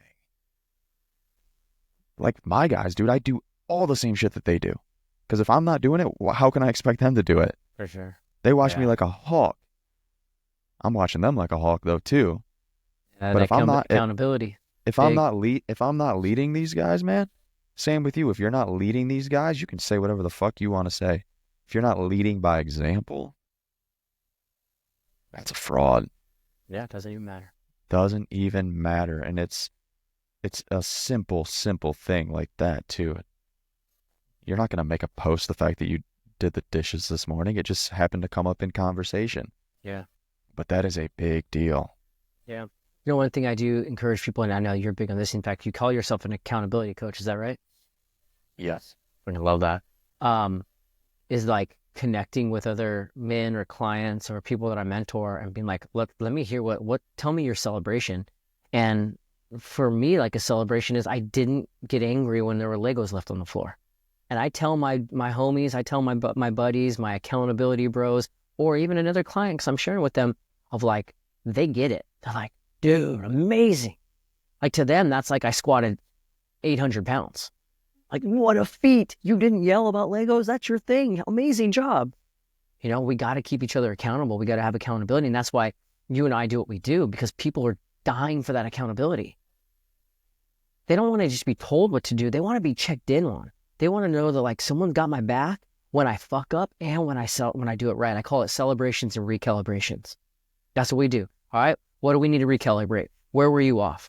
And what are we going to celebrate? Because it's important that we go, I did the dishes for my lady this morning. And someone goes, I see you in that. And I know that's a big deal. Yeah. This accountability piece, man, responsibility and accountability, people are paying for it because they don't have it for themselves yet. And they want to learn it. And that's what we're here for. Maybe that's what we're here together on this, is like the accountability is everything. Mm-hmm. I had a similar win to you, as you mentioned you didn't get frustrated the Legos were left on the floor. Yeah. I had a similar win, and I'll share it. When was this? This was last Wednesday, so about less than a week ago. We're at the gas station. I get out of the truck to top off the truck before we head to Bozeman. And I left the keys in the truck. I turned the car off, left the keys in the ignition. I always tell my wife, hey, lock the door while I'm gone. You know, just sit in the truck, filling up the gas tank.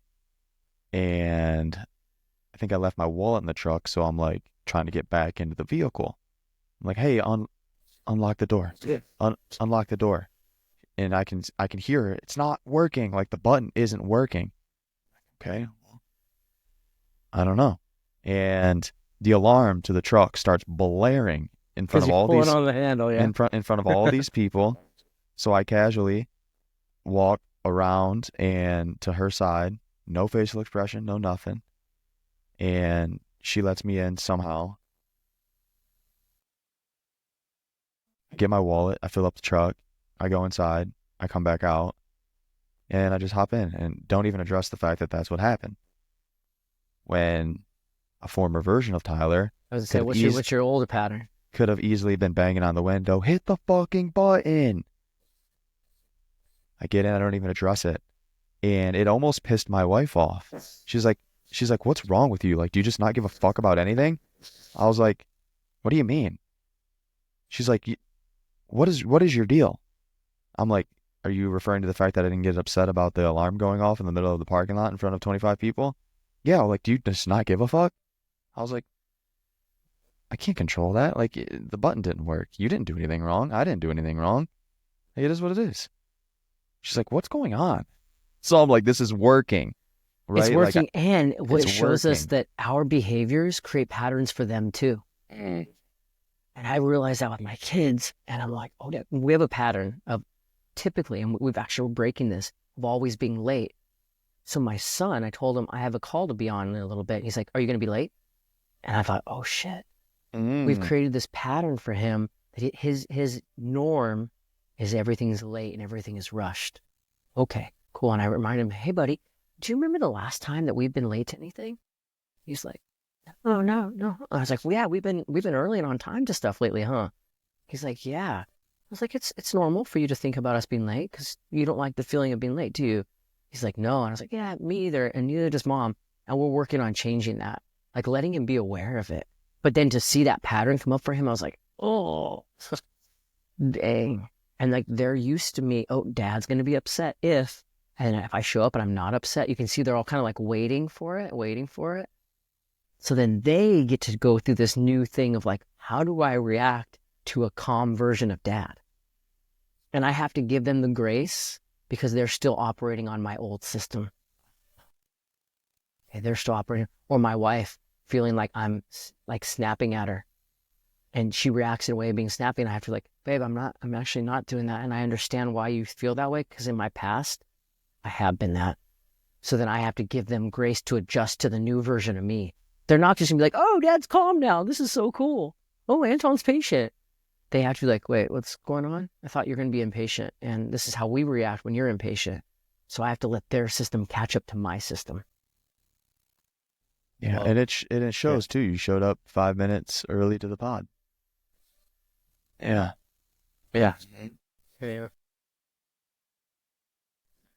Is there anything else on your heart, man? I got notes kind of Mm. scattered all over the place. Um, I don't know how much time you got. I'd like to keep going though. Yeah, I I booked this out. This was a priority for me today. good. Me Yeah. too. My Yeah, wife I knows got how excited. I was really excited for this one. good. I'm gonna leave this up to you, man. I don't usually do this, but um, what else is on your heart, man? Because there's a lot to unpack here. I really appreciate you Sure. being as honest and transparent as you're being. Like the fact that, you don't necessarily know how to, like what being a man looks like 100%. Fuck me neither. Does any of us? Right. I mean, we're all just students. Yep. The moment you think that you have it all figured out, I believe is the moment that you just die. Mm. Nobody's got it all figured out, man. Not one single one of us. We're all just trying to make it in our own way.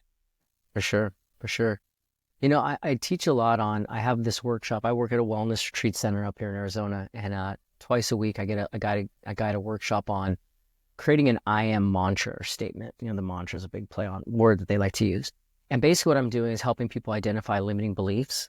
And so much of that, even for myself, comes from patterns that have formed my unconscious and my subconscious fight to make me right. And that's a big thing that I talk about lately is the unconscious and subconscious mind are what create the thoughts. And this piggybacks on Joel Turner. I'm a huge fan of Joel Turner in the Shot IQ, and he says, "Think louder than your thoughts." And man, that has been life changing for me. Yes, with my archery shot, but in yoga and everything. And when I wake up at night with a negative thought, Can you explain that? Think louder than your yeah, this is thoughts. so good. So I'm using Joel Turner, right? Much respect to Hmm. him, and I'm stoked I get to learn from him about a month or so. His idea is this: that thoughts are the mind doing the talking. And I add an extra layer to that, and I'll explain that in a second. Thinking is us doing the thoughts or speaking louder than the mind. So here's an example. A thought comes in, I'm not enough, I'm ugly, I'm stupid, I'm not strong, whatever it is. That's the thought. Where is that coming from is the important thing that I don't know if he talks about. The thought comes from the pattern, comes from behavior, comes from the belief. And who's guiding that? The unconscious and the subconscious mind. Okay, so the thought comes in. I don't stop thoughts. People say, oh, in yoga, just drop your thoughts, stop your thoughts. That's ridiculous. It's not going to happen. Thoughts are going to come in. I then get to choose. Now, this goes back to what my coach, my mentor, Kevin says is everything's choice. I decide. I decide then, do I want to entertain that thought? Do I want to keep going with the story? Do I want to let it take me into the future, stress, or into my past, depression? Or do I want to think something different, which is my decision? I look in the mirror, man, you're ugly. Or I go, oh, that's a terrible thought. I'm going to look in the mirror and like, oh, your hair looks really good today. Or, oh, your beard's really finally coming in. Or, oh, those grays really add a nice highlight. I just changed the thought. I redirect the mind. It's a redirection of the mind. The problem is the unconscious and the subconscious mind fight to make us right.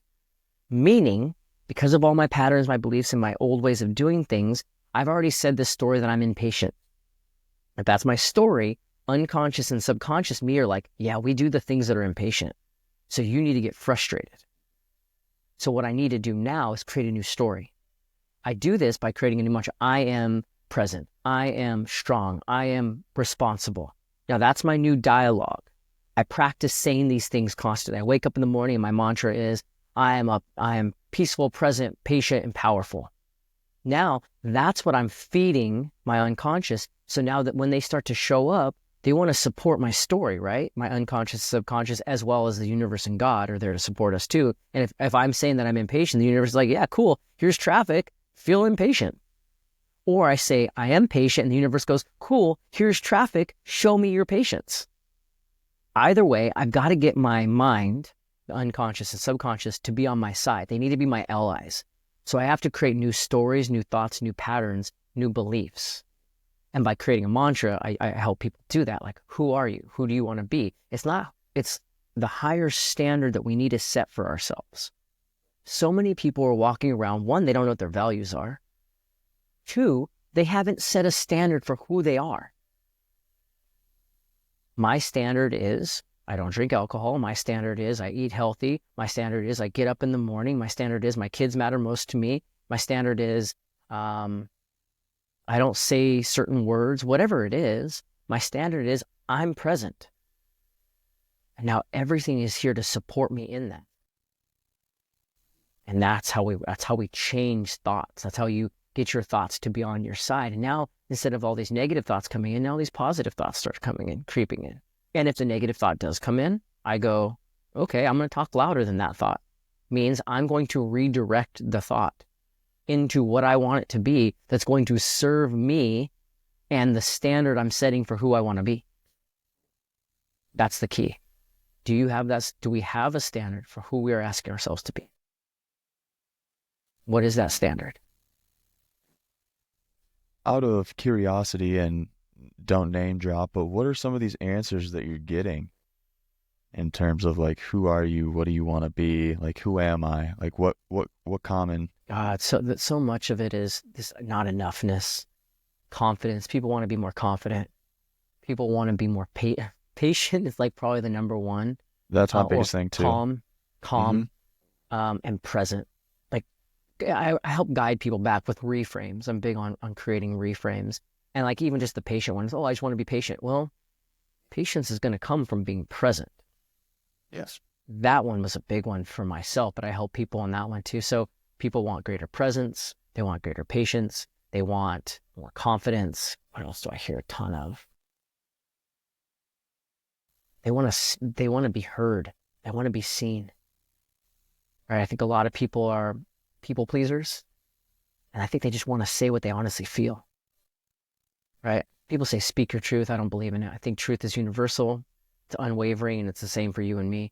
So then I want to share what I honestly feel right now. How I'm honestly feeling is, this is how I feel in this moment. And even with beliefs, what I currently believe, because 20-year-old Anton, 10-year-old Anton believed a whole lot of different things that this Anton does. So what I currently believe is, what I'm feeling right now is, but it's not my truth. Because even if I feel pissed or disrespected, that's not the truth. That's just how I feel. And then I get to look at, why is it that I feel that way? And the other thing on top of that, which I think is always important to say, is no one can make us feel anything. And I think you know that. But no one can make me feel stupid, not enough, weak. I mean, I guess they can make me feel weak if they outpower me and strengthen me. But for the most part, no one can make me feel frustrated. My kids cannot make me feel angry because there's Legos on the floor. I cannot feel disrespected that they didn't follow through. I can choose those. And oftentimes I do. And my wife and I do a lot of times. I'm choosing to feel not enough. I'm choosing to feel disrespected. I'm choosing to feel unheard. And then it's not me that's making her feel that way or her that's making me feel that way. It's recognizing this is how I'm feeling. Your words that I heard made me, I'm feeling this way based on that. They didn't make me feel that way because I can choose that. Someone can say, Anton's the biggest piece of shit asshole in the whole world. And I can go, is that accurate? Nope. Sorry. You can't make me feel bad about that. And then the times when they like, Anton's so irresponsible, I go, shit, that might be a little accurate. okay, I'm going to look at that. I'm going to look at that and why that's triggering me, why that's hitting me hard because, ooh, maybe it's true. Or maybe you're identifying a past version of myself that I have some shame or regret or remorse around, or have yet to accept that I was irresponsible in these ways. That's what the trigger does for us, right? It shows us where the wound is. That's what makes us sensitive. We're only sensitive if there's a wound there. So if someone, this actually happened to me recently by someone I work with that I respect and like, I consider a friend, made a kind of backhanded comment about me not being responsible. And that shit triggered me. I was like, In terms of what? like why wasn't I being responsible?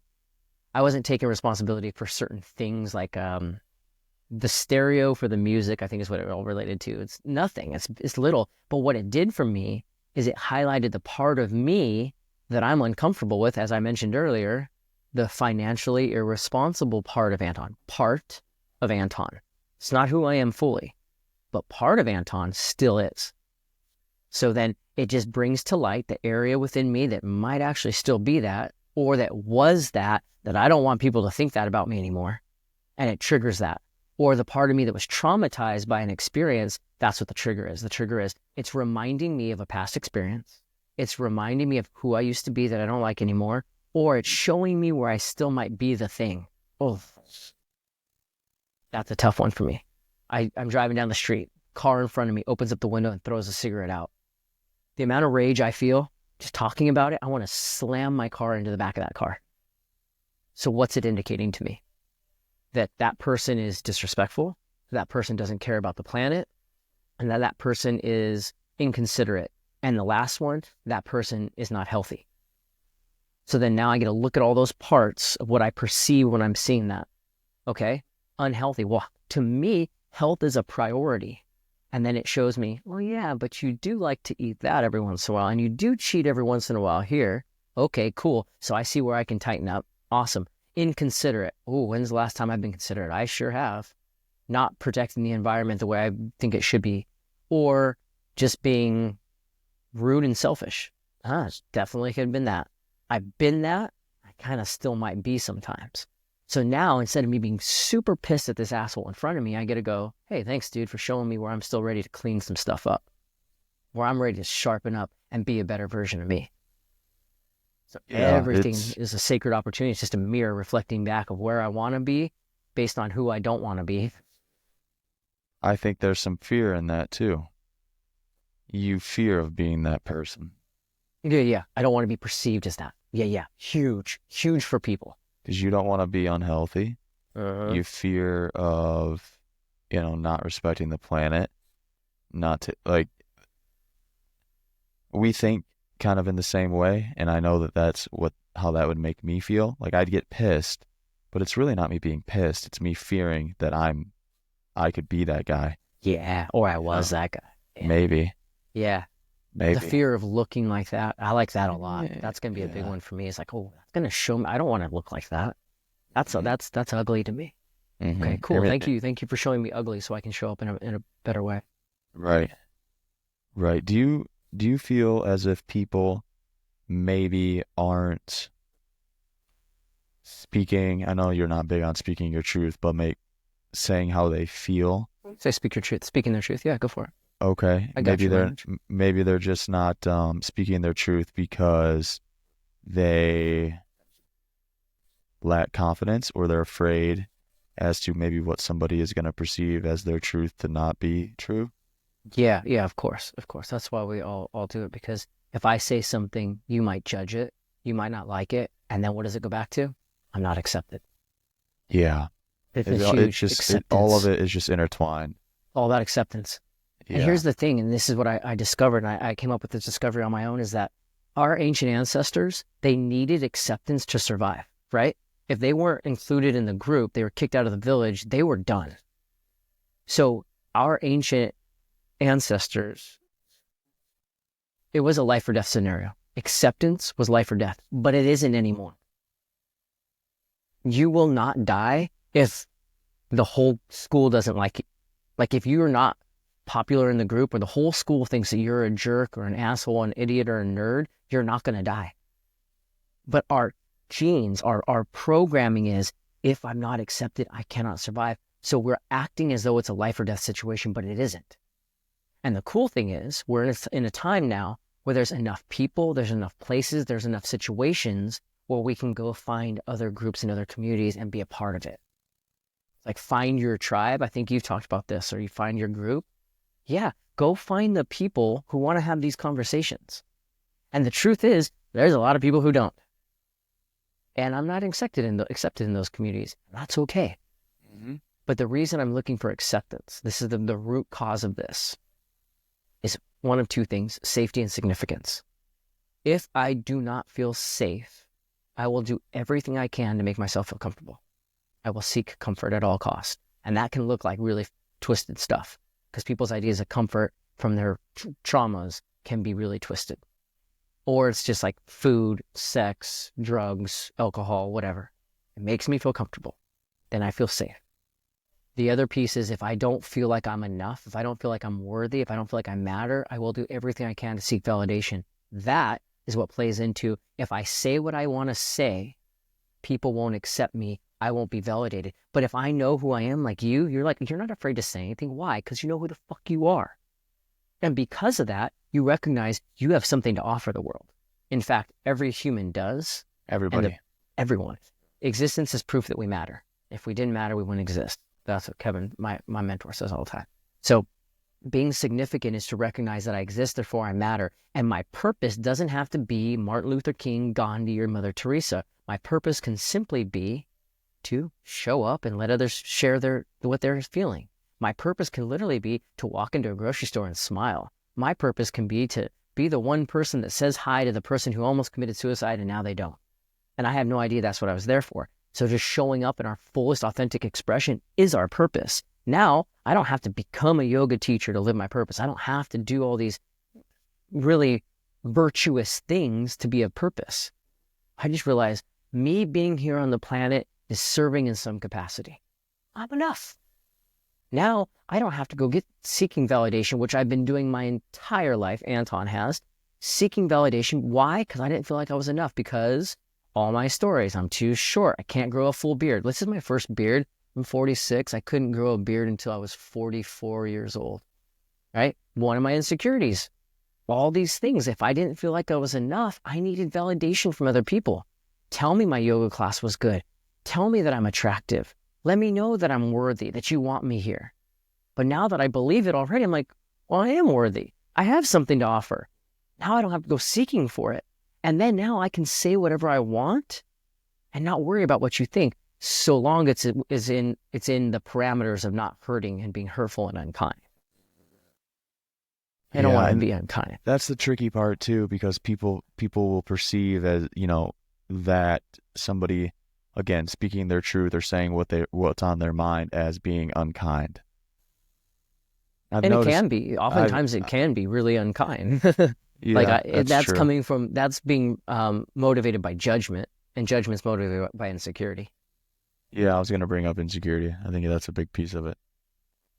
Yeah. The insecure is just, I'm not enough in whatever little space it is. Some people it's big, some people it's minute. I finally identified what mine was from 6 years old to 13 years old to 16 years old to 18 years old. And it was all the same thread.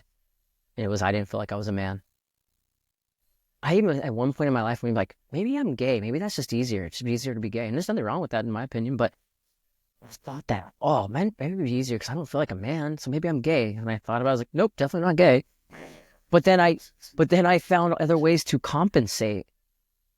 And the only way I knew was to have the appreciation or the validation of women. And then Sacred Sons came into my life. And now I'm like, I don't like being around women as much. My wife, solid. That's great. That's enough woman. And she's enough woman for me to handle. I like being around men. Because one, they inspire me. Two, they also trigger me in a way to show me where I'm ready to sharpen. Iron sharpens iron. Man sharpens man. And I've discovered that. And I remember the first moment, it was 4 years ago. I was in a Sacred Sons event. We do these weekend retreats. And all these men are going on a hike. And I was just looking around the diversity of men. Like short men, tall men, skinny men, black men, white men, Mexican, tattooed, no tat, like you name it. They were there. And I looked around. And I was like, whoa, this is the first time in my life I'd rather be around just men and not women. And that was so freeing for me. And then I felt comfortable with them. Oh, dude, I've And reached it. when I'm was here. this? 4 years ago. And then there's still been fine tuning, and there still is fine tuning. There's still fine tuning of that. Like, am I enough around this man? Am I enough around that man? Like, I got a buddy who can fix anything. I ain't that guy. I'm not that guy either, man. No, Yeah. I'm not. Yeah. I see people do certain things and I just admire it now. Before it used to be like, oh, that's not for me. It's not for me. And now it's just like, ooh, I want that. How can I be more of that? That's something I desire. Ooh, I want to be around this guy more. I want to be around his energy. Yeah. And I want to be around men.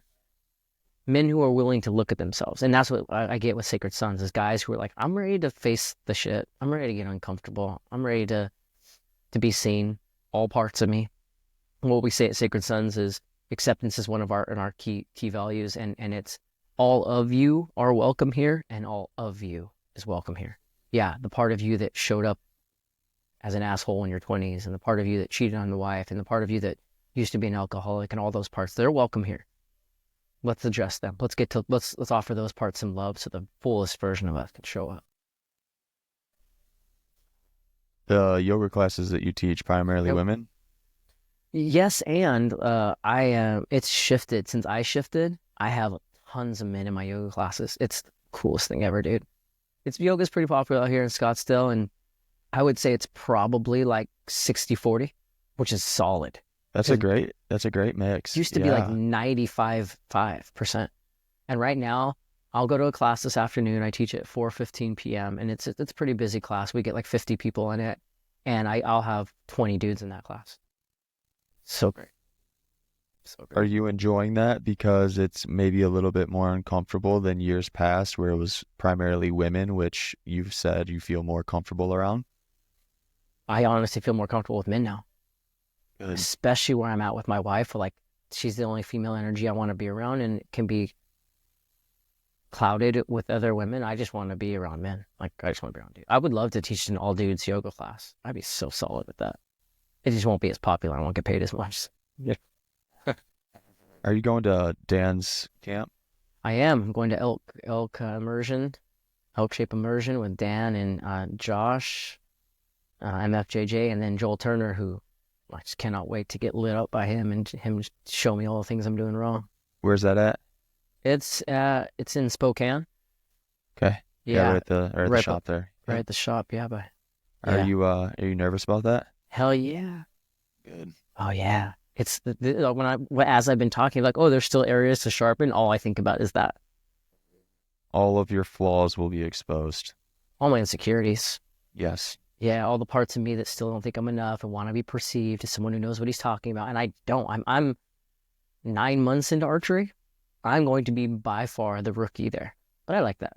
That is I like great. that. And I have to remember, I'm not there to make friends. I'm there to learn, connect. I don't need to be buddies with the cool guys. That's my big thing. When you come into it and you approach it like that, you'll meet friends. I'm stoked You'll- to, and I'll meet guys that I connect with, and that's just icing on top. Yeah. Because I can get by myself, Mm-hmm. and I'll be okay if I don't feel included in certain things, and that's all right. Because I've been through that before. I've felt that before.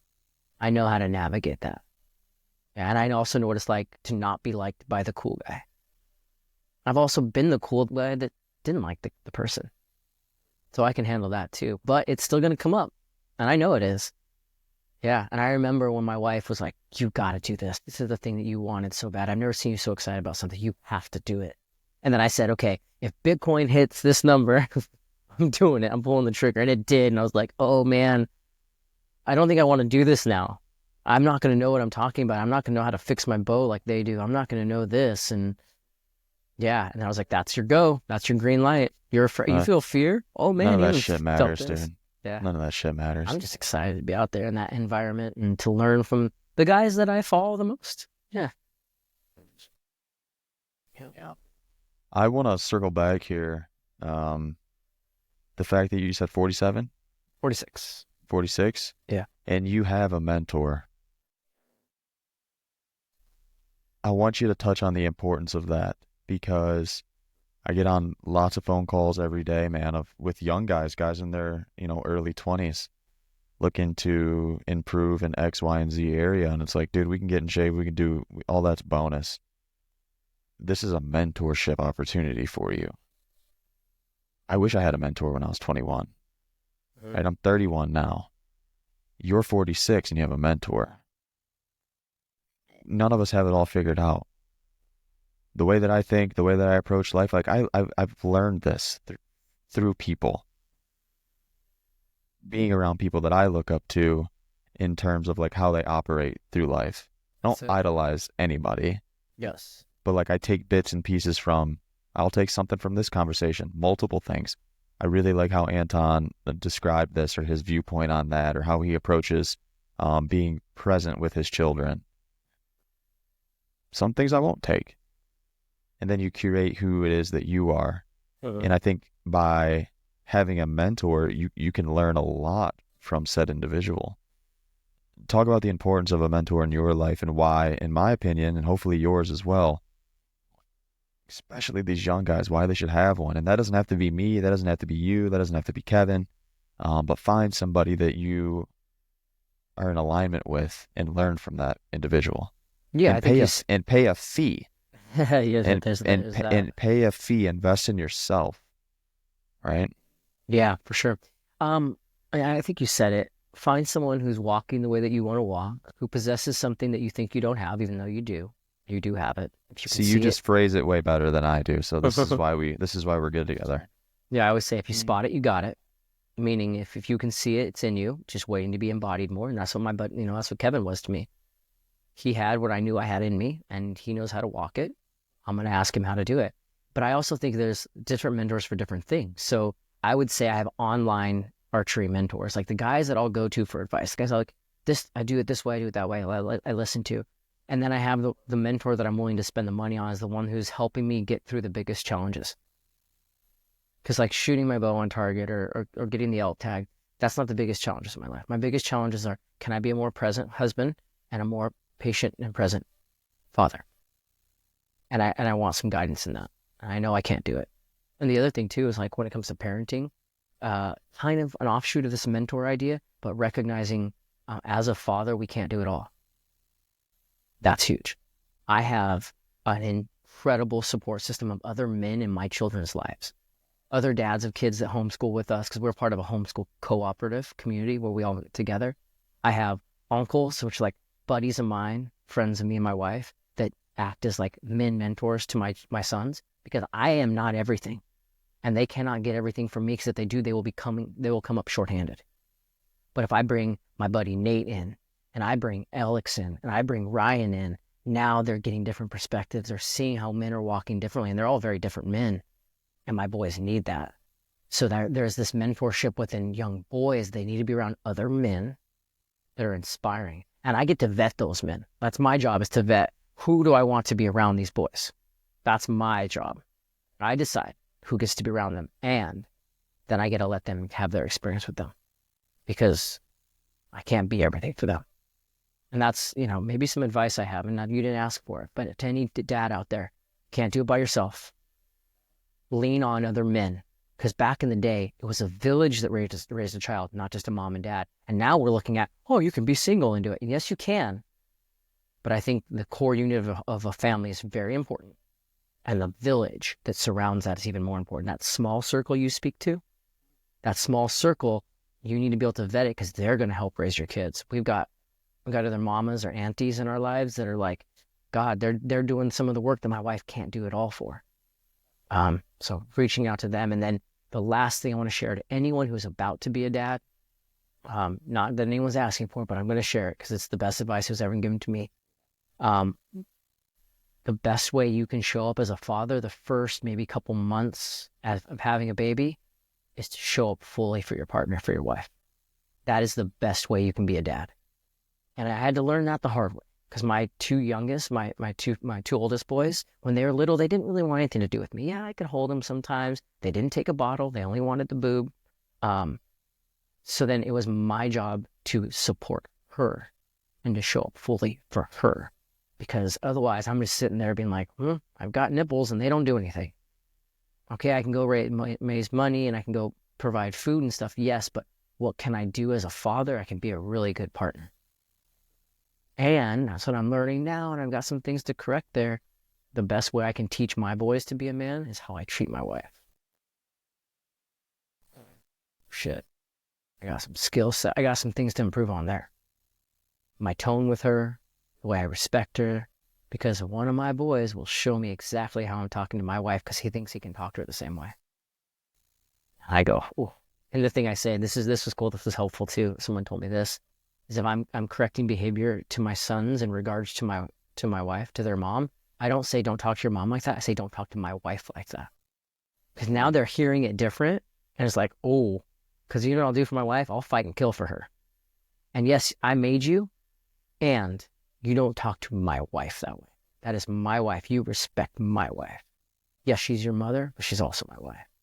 And that was different. Like they heard it different when I said that. They were like, it like jumbled them. They didn't know what to do when they first heard that. Like, she's my wife. And guess what? She was my wife before you were my son, before she was your mom.